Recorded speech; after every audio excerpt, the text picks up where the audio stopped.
Good afternoon. Hello, everyone. I'm Steve Wernick, Rabbi Wernick, one of the rabbis of Beth Tzedec congregation in Toronto, Ontario, Canada. I am today joined by Norman Bacal, an author, a best-selling author even, for our conversations over coffee. You're watching us on Facebook Live or YouTube, and so we say good afternoon. And Chag Pesach Sameach, because I know everybody's also turning their kitchens over and getting ready for Passover. If you have a question for Norman in the course of the next 30 minutes, be sure to ask that question in the chat on Facebook or in the comment section on YouTube, and we'll try to get that to Norman during the course of the conversation. Hi, Norman. How you doing today? Very good, Rabbi. Nice to see you. Nice to see you too. I hope everybody in your household is continuing to manage the pandemic well. And you shared with me before we went live that you got your first shot, so mazel tov for that. Thank you, and thank the government. The second will come sooner rather than later. Eventually. Let's jump right in. You didn't start your career thinking that you were going to be an author and that you were going to write books. You started as an attorney, and your first book, Breakdown, was, I thought, a really great memoir, I suppose, on that experience as a tax attorney and really bringing Hollywood to Canada. Let's start a little bit there in terms of your journey from tax attorney, managing partner to author. Let people know a little bit about who you are and how we got to this point. Sure, and thank you very much for having me. It's a real privilege to be here and to be speaking to everyone. My career was often, I suppose, what I would call a surprise in the offing. When I was in law school, I can assure you I had no sense of that I wanted to be anything other than a tax lawyer, and I didn't even know what a tax lawyer did at the time. And my career has been filled with activities and experiences that I could never have predicted, skills which I never really thought I had, and opportunities that came along the way that I reached for. So again, I think if you'd asked me when I was a young lawyer if I ever thought I'd be representing Hollywood studios or actors or taking a walk down a red carpet, although that only happened once when we opened the Hunger Games, I would have laughed, or that if I would have ever been in a situation to say that I actually knew a prime minister or a former prime minister of Canada. Again, these were things teenagers dream about in terms of what a career might be, but I couldn't have guessed. And I was, in some respects, very fortunate. In some respects, happenstance and opportunity. But my career was basically doing an awful lot of things that I never could have predicted. So even the managing partner role, when I took it on in Toronto in the mid-90s, the person who I was replacing discovered he had cancer. And the firm came to me. I had opened up the Toronto office in 1989 when we moved here. We moved our young family, 4 children, all under the age of 6. And my wife, Sharon, deserves an absolute medal for doing that. And we got here, started from scratch. But again, I would have told you, I don't know. I don't know the first thing about running an office. I don't know the first thing about running an organization. And there I was in 1997, suddenly at the helm of this organization of 165 lawyers, which we had built up to at that point in time, not having any clue whether I might succeed. And it was Sharon who gave me the pat on the back and the I know you can do this if you want to take it on. And it was just an opportunity I said yes to. And then over the course of the next few years, I learned how to do it until suddenly we went from being a small regional law firm that I joined of about 20 lawyers to a firm of close to 600 lawyers on multiple continents. We even had a Beverly Hills office at one point in time, which was very exciting, at least to tell people that we had an office in 90210. And right in the heart of Beverly Hills. And it was just I was blessed in terms of my career, in terms of having the opportunity to do things that I couldn't possibly dream of. And when the firm collapsed, the year after I retired from management, I was still at the firm, just as, again, a return to an ordinary partner. And when the firm collapsed, shockingly, it became a huge news story at the beginning of 2014. I was left with having spent the previous 25 years building an organization and with all kinds of management leadership philosophies that I had developed along the way. And suddenly that was all gone. And it was really a question of having to pick ourselves back up and, in some respects, start over and reimagine what life could be. And thank goodness I had Sharon at my side, because I don't know how I could have how I could have managed that on my own. And she was the one who came to me with a notebook that looks just like this, one of these open books. Said, why don't you start writing?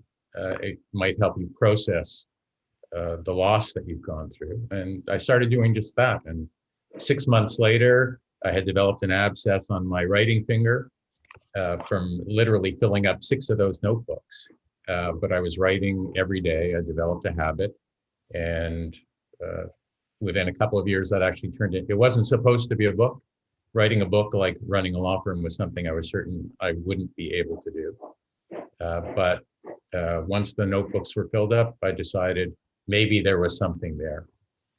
And called one of my clients who was a Hollywood producer and another who was an agent. The Hollywood producer sent back script notes on a sample of about 25 pages. And the agent said, Norm, no one is that interested in your life. Call me back when it's 300 pages.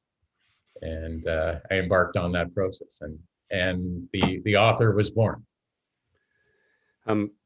The book is a fascinating read. Book is Breakdown, for those that don't know. It's Norman's first book. It also, as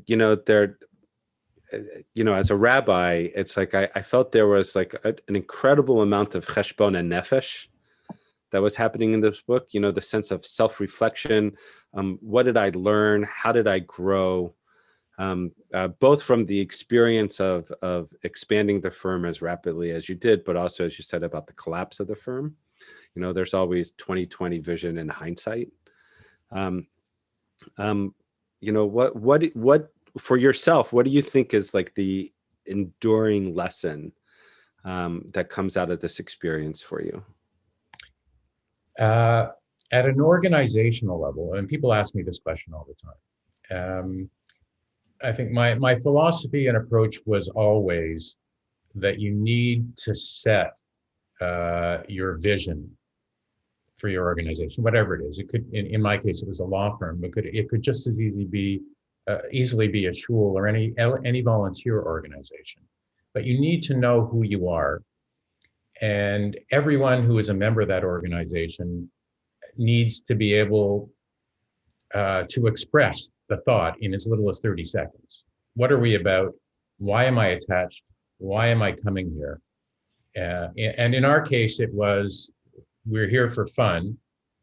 We want to produce an excellent legal product, but we're here primarily for fun. We don't really care about needing to earn the most amount of money of anybody on the street. So that's part one, is to establish your vision and make that and build that into your strategy. And part two, which is more important than part one, is setting up your day-to-day activities and actions so that they're consistent with what the vision is. So if you say you want to be a place where people are having fun or people care about people, which is what I really believed in, then every day you need to be doing things to show that, to demonstrate that to people. And it starts at the top and works its way down. So if I believe everyone in my organization is important, then I have to be treating everyone in my organization as if they're important. And that means, and again, taking a page out of my wife's book, walking the halls, stopping off, not just talking to the important people, walking up to the reception when I come in and reminding the receptionist that they are the most important people of the firm because they're the first point of contact. So it's the little things that make it. And where organizations fail, and this became the point of the last third of the book, is where either they fail or they don't succeed, is when they're inconsistent between who they say they are and what they're actually doing, because that breeds a cynicism and a contempt for the organization. And when everyone's pulling together, the organization moves forward. And when they start pulling apart, the organization separates. And in most cases, they don't fail as dramatically as our organization failed under new leadership. But they simply don't move ahead. Seem to also be importance about leadership development and making sure there's constantly a pipeline of people that are getting trained in the skills necessary to rise through the ranks, and perhaps when necessary, whether it's a crisis or a natural transition, be able to step into the lead role. That was certainly one of the things that I got out of the book. But so that book, very much a memoir, very much a reflection on your career. And Sharon's fingerprints are all over it, both in terms of the way in which you talk about her as a loving partner who, constantly supports you and pushes you to stretch your own limits and capabilities, but also in terms of her artwork in there as well. I guess it turns out you're an artistic couple after all. One writes and the other visual. Well, I always knew that about her. I just never thought. Right, you just know, but you didn't know about yourself. But these latter books are very different from that. These latter books, you're taking Shakespeare and putting Shakespeare in the setting of these legal mystery, fictional kinds of encounters. Tell us how you made that transition from something that is based in your personal experience. So it's it's a memoir style of book to now something that is fictional. Well, I had spent 3 years writing breakdown, and I had developed the habit of writing every day. But that was it. My story was told, and the question was, what am I going to do next? And it was actually Sharon who suggested that I look for some inspiration in Shakespeare, because she knew I'd always loved it. I'd read the plays, and seen. We used to go to Stratford every year and take in at least a couple of plays, and I always enjoyed it. And so I went back and I read, and in some respects I was protesting because I didn't really think I was a novelist. And certainly based on the novels I had read, I was fairly certain I didn't have the skill, and certainly I never saw myself as an artiste. But I walked in one day and I said, I've got it. I'm going to write Othello, the commercial lawyer. And it was just an idea, and I sat down in literally, it only took me about 90 days to write the first draft. Now, what I didn't realize at the time was just how, as my editor called it, amateurish my writing style was at the beginning. And I still didn't understand that there was a huge difference between writing a memoir, which is my story written from one person's point of view, to writing a novel where you have to follow multiple story arcs, and your characters are you have to get into their heads. They all have to be different from one another. And how did you do that? I certainly understood how to read it, but I didn't appreciate that I didn't have a clue how to write it. So after that first draft, did you have to go back then and create like the background pieces for each of the characters? Well, that's what I learned. I had to go back. And as my editor told me, she said, listen, you need to know what they eat for breakfast. You need to know the trauma that occurred in their lives 30 years ago. And you need to know pretty much every detail of their lives so that you can write the story 25 years later. And it all is consistent. And learning those skills and things like how to write dialogue were things that I had to go back and study from people who are masters at it. I read some theory. I went back then and read all my favorite authors, not with a view towards rereading them, but I would sit down, read a chapter and say, okay, what is the author doing? what is the inner dialogue what's the conversation the author is having with me that I, as a reader, I'm never really aware of? And then, okay, how did they do it? What tricks have they used? It's like Sharon with her painting. What are the trompe d'oeil you have to come up with? Um, and most important, and this was the final lesson I had to learn, is it's not about the words on the page. It's about the words you take away from the page once you've written it. It's almost a negative space, so that you have to leave the reader the opportunity to think and come to their own conclusions, and let them fill in from their own experiences how they're perceiving your art. So my daughter Hannah is at Ryerson in the RTI program, and she wants to be a TV writer, and so it's interesting through her eyes to like learn it's the same skill set, because it's storytelling. The medium is, for you, is on the page. For her, she wants it ultimately to be on the screen. But it's opened up a whole new appreciation for the kind of detail that goes into this kind of storytelling, and the preparation and background work that needs to happen for it. Did you take any classes? Did you sign up for I anything managed to do it formal? I managed to do it without a single creative writing class, but I read some fantastic theory on how to write. I worked with a number of really good editors who helped not only point me in the right direction, but point me towards what should I be reading, what did I still need to learn, what talents did I need.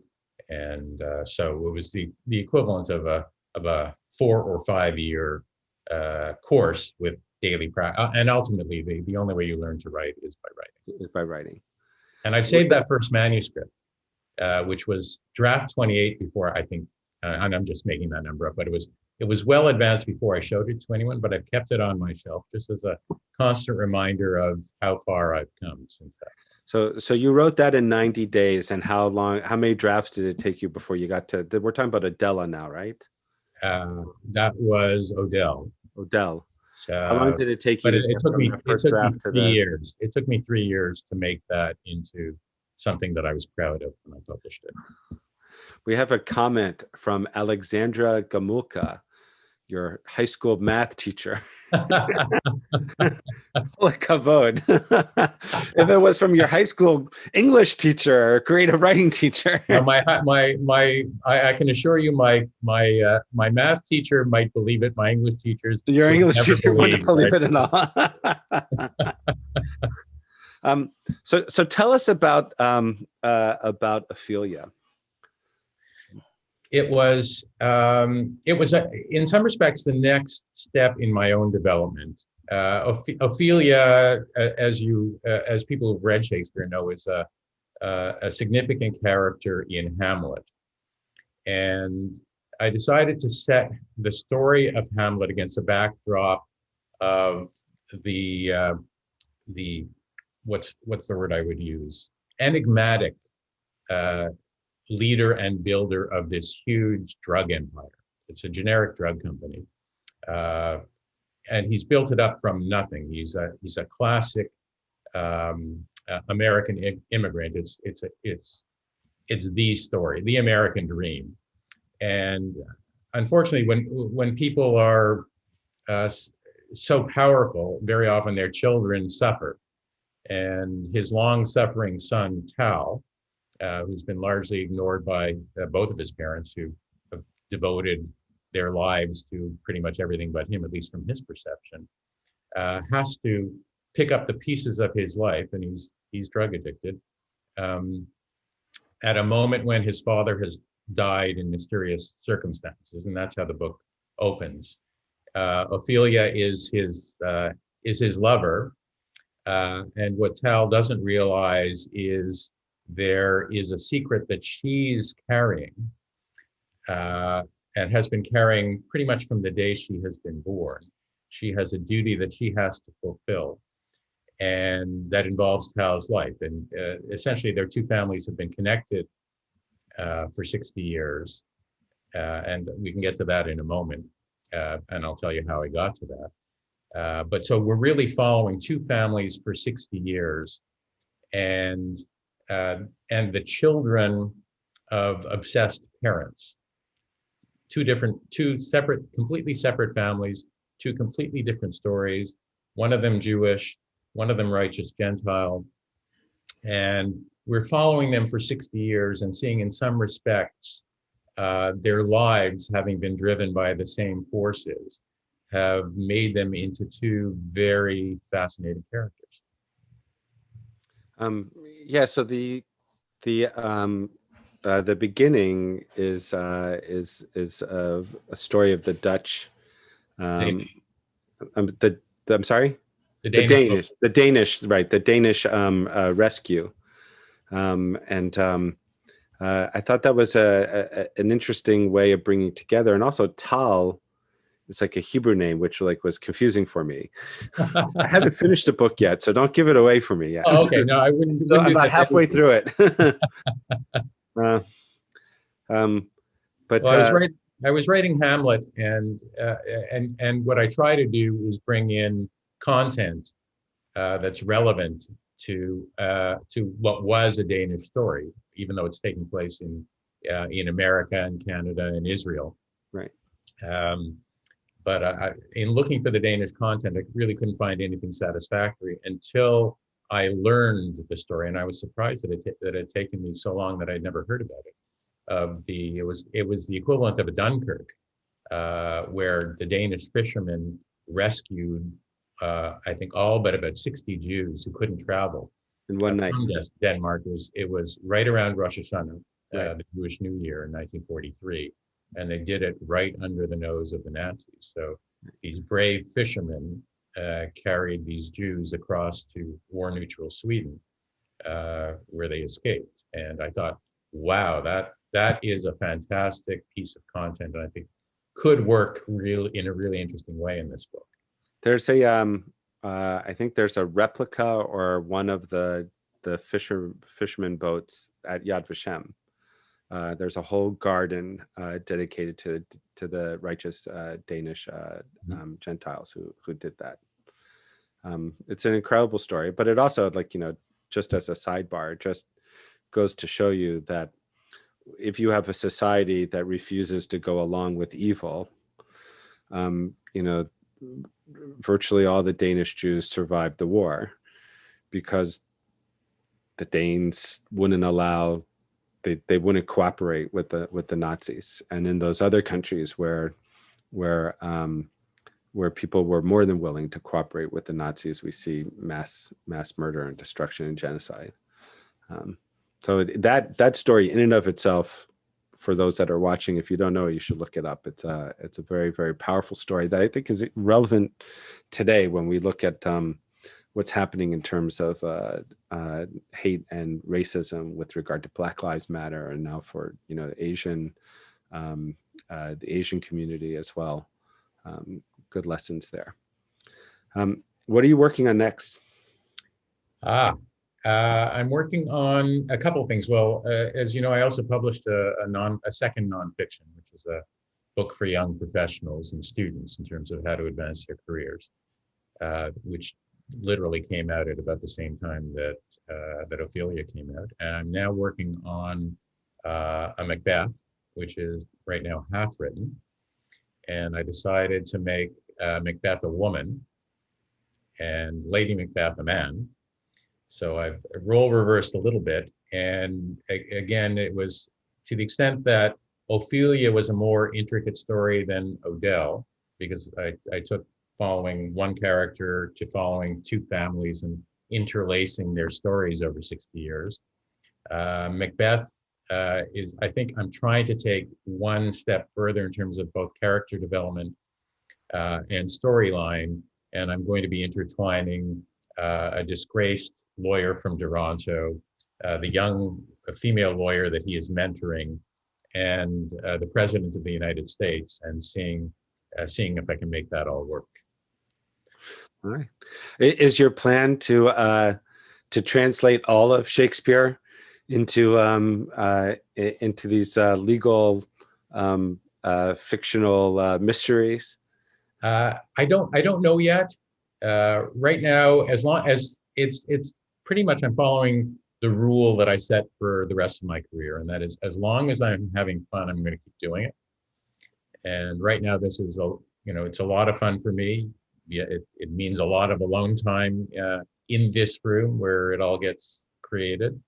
But as long as I'm taking some daily joy out of using my imagination, I will keep doing it. The reviews have been pretty good. Are you satisfied with the response, both of the critics as well as of the public? Yeah, I'm. It's very interesting because as a lawyer, I never doubted my abilities. I was always fairly confident in what I was doing and why I was doing it and how I did it. And I've discovered that the whole side of art and the insecurity of the artist, because you put it out there in the world and you have no idea. Everyone brings to your art their own personal experience, so you don't know. I think I would say I was extraordinarily proud because I spent the first 60 days of the COVID lockdown completely rewriting Ophelia.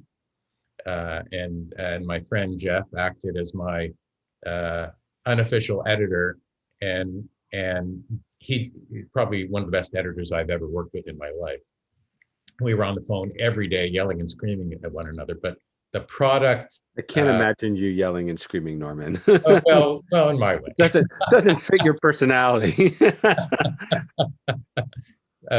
We'd go at it, and then I'd go back and rewrite and rewrite and rewrite. And the product that I finished with at the end of May was something I was very proud of. And in some respects, I didn't need the outside criticism to know that what I had produced was something special because it was special to me. And that's why but I have to say the outside criticism that's been coming in has been extraordinarily positive, at least in the initial responses, which of course I can't deny it. It does make me happy. But I'm proud of the work because I'm proud of the work, and I hope and really what I wish for, particularly in Ophelia, and in the same way that I felt about Odell's Fall a couple of years ago, I really hope that people get something out of this that ties to their own experience, that they read it, and when they finish the book, they want to sit down and reread it. And the reason that they want to reread it is because I've put my heart and soul into it, along with all kinds of, it's not just a murder mystery, it's not just a whodunit, but it's very much a statement of life philosophy, embraced by all kinds of interesting characters. And even in the worst characters, I'm trying to find something good. And in the best characters, I'm trying to find something complicated that ties to our daily experience. Which is real life. It's also, I think, what makes Shakespeare so enduring, is that I think that Shakespeare sought to do much of the same. He leaves so much room for interpretation. That's right. So with the time that's remaining, I know that you've made a very generous offer to the Beth Tzedec community. Why don't you tell us what you're doing? Sure. Well, I've just come out with 2 books, as I mentioned. So one is Ophelia, and the other is Take Charge. Take Charge, for the older members of the audience, will make a fantastic graduation gift for your kids or grandchildren. But what I've decided is that for members of the congregation, I am happy to donate all of the proceeds for the sale of both of those books to the congregation. I've set an upper limit on it, and I'm hoping we hit it both for the congregation and for myself, because really my goal is to get these books into people's hands so that they can benefit from it. And really what I wanted to do on the side is set up so that the congregation initiatives, and particularly helping the underprivileged and the needy in our congregation can be served by people enjoying what I've written. So feel free to go. We're setting up the mechanics now in terms of how to set it up. And you can either catch it through my website, normanbacal.com. We will also have something set up directly through the congregation so that if you order the book, and we've been doing this with the book club event that's 2 days from now. Right. All of those proceeds have been donated as well. So hopefully we all benefit. Well, thank you, Norman, for your generosity, which will help Beth Tzedec enable and inspire its community to live a meaningful Jewish life. We do that through our values of caring, connecting, learning, praying, celebrating, and give and get, which is our responsibility to be involved in social justice and important philanthropic causes. Especially right now, we're spending a lot of time and energy ensuring food insecurity, both in the members of our community and the larger Jewish and general communities in GTA as well. As Norman said, look very shortly for information on our website as well as his website. Beth Tzedec is www.beth-tzedec.org. Lots going on at Beth Tzedec, especially as we get ready for Pesach and even planning ahead for Shavuot. Please join us as often as you can.